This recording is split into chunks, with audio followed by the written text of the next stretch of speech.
All right. So Ah, around that same time, man, we started working and writing with Bad Boy at that time. So Usher's album was Usher. That was the name of it. The name of the album was Usher.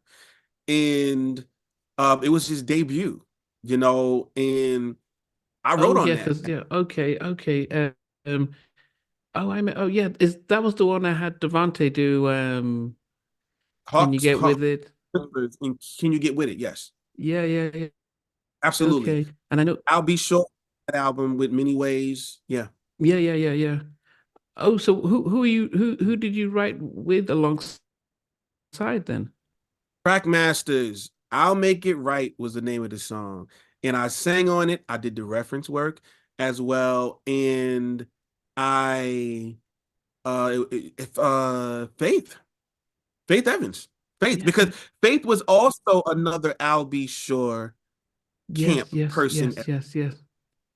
Yeah, so Faith was, we that was the bounce back and forth. It was the I'll Be Sure camp, the Bad Boy camp. And it was like you're writing over here and referencing over here. I'll Be Sure would pay me um to I would go from my school and I would go to this I would go to my school, go to the hit factory or something, and I would Wow. be singing songs before everybody. So like the songs that he was selling to like a lot of the artists, I was singing them first. I was being paid to do the reference work. Oh, like for Tevin Campbell as well, and oh, Not Tevin, or because just by the like time Tevin was a little before my time okay. with going out. All right. Um, but it was the later stuff. He did some of the 112 stuff.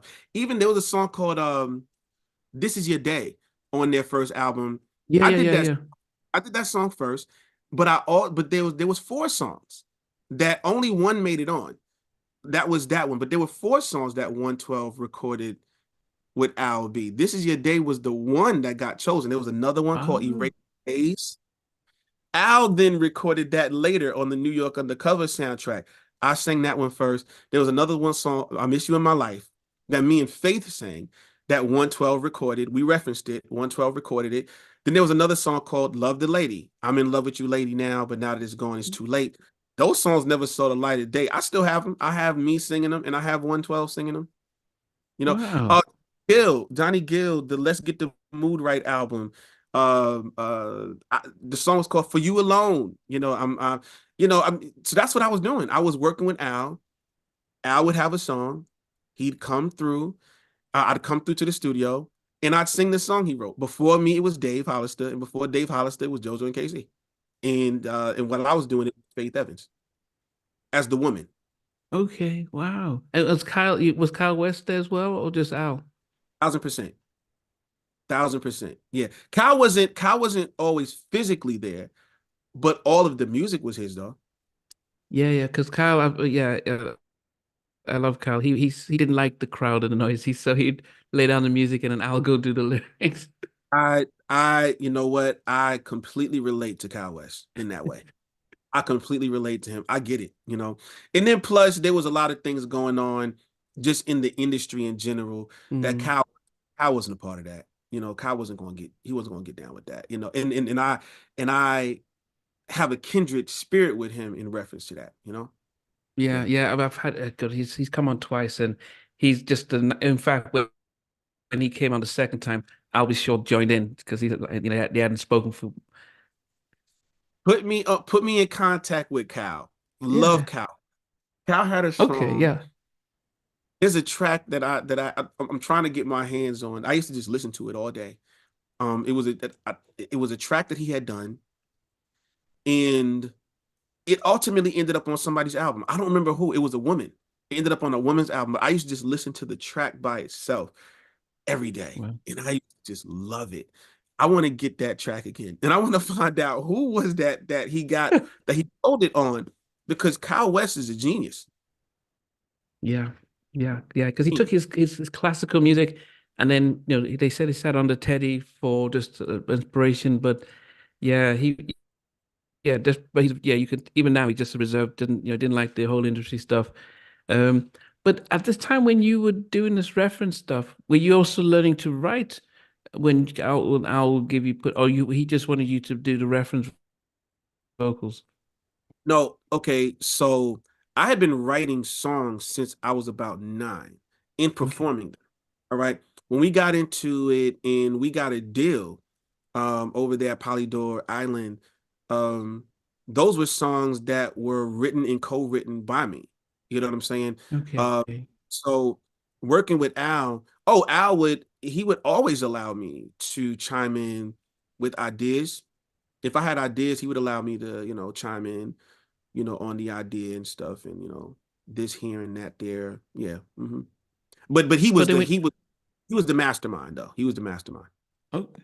So then when you guys got the deal at Island, did they say, okay, who are you gonna get to produce, or did they how did No, no, because our demo at the time, it had all songs that we had done, and they felt like the songs were hits. Shout out to Lil Otis Clyburn because they didn't have that. They got to get somebody established to do it and blah blah. They were like, no, Yeah. these guys can write hits. And again, we were being asked to write for bad boy artists with so we were in the mix as writers too. Yeah. So the label knew this, so they were like, okay, we'll let you guys create. But then why didn't that come out then? No, that first album. So let's see. We were with Jimmy Manus, those same guys that I said we met, James Manus and JoJo Brim. Um, we were on their production company label. It was a boutique label, Manus Entertainment, which was signed to Polydor, ultimately Island. But that first album was called The Moment. It did come out. It was a few singles and um a couple of singles. And our first song, we had a video that was shot and directed by Antoine Fuqua before he became the Yeah, great Trainy Antoine Day. Yeah, Fuqua. Trainy Day. Yeah, yeah. It just did what's that with Denzel Equalizer, I think. Yeah. Okay, yeah, yeah. So he did our video, and he Oh. hadn't moved on to movies yet, you know, and I knew who he was. I knew that he was Harvey Fuqua's son. All right, because in Harvey being from the Moonglows, that doo-wop group in which Marvin Gaye was a part of, and then when Harvey Fuqua took help to bring Marvin Gaye over to Motown, and he was with Marvin when Marvin won his Grammy in 1983 for Sexual Healing. I know Sexual Healing was 82, but when he won his Grammy for that, Yeah. Harvey Fuqua, he mentions Harvey because Harvey never stopped working with Marvin Gaye, and so Antoine Fuqua, if you ever get a chance to interview him, you should ask him about Marvin Gaye because Marvin Gaye was like an uncle to him. Wow. Yeah, Antoine Fuqua. Yeah, so when he was there, he was like, "Yeah, you guys, I want you guys to do some harmony." Da, da, da. And I knew that he came from a background of his father being a doo-wop singer in a group that ultimately Marvin Gaye was in. Hey guys, thanks for watching. Thanks for being a part of Halftime Chat. Please remember to subscribe, share, and comment. But most importantly, why don't you become a member of Halftime Chat? We've got amazing videos, amazing perks, and being able to support the channel. But anyway, thanks for watching. Take care. I never participated in that kind of